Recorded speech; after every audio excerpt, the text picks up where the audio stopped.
જો આજે સવારે હું આ લીલી ડુંગળી બટેકાનું શાક બનાવું છું.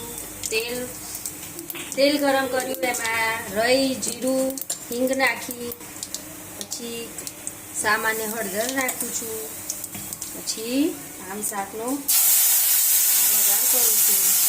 હળદર નાખવાથી, તેલમાં હળદર નાખવાથી શાકનો કલર ખૂબ જ સરસ આવે,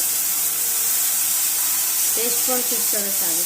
આ છે લીલી ડુંગળી અને બટેકાનું શાક. એ રોટલી સાથે ખાવાની. 1 ચમચી ભરી, 1 ચમચી ભરી, અડધી ચમચી હળદર, આ ધાણા જીરું નાખું છું અને આ મીઠું નાખું છું પ્રમાણસર. તે મસાલા મિક્સ થાય એમ હલાવી રહેવાનું.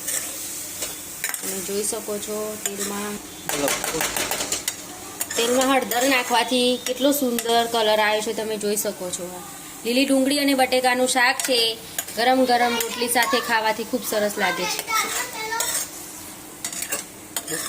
5-10 મિનિટમાં ખુલ્લું રાખવાનું, ઢાંકવાનું નહીં. આ શાકની ખાસિયત છે કે ખુલ્લું રાખવાનું, ઢાંકીએ તો પાણી વળે છે. આમાં ખુલ્લું રાખીને ચડવી દેવાનું. 10 મિનિટમાં સરસ તૈયાર થઈ જશે. પછી હું તમને બતાવું.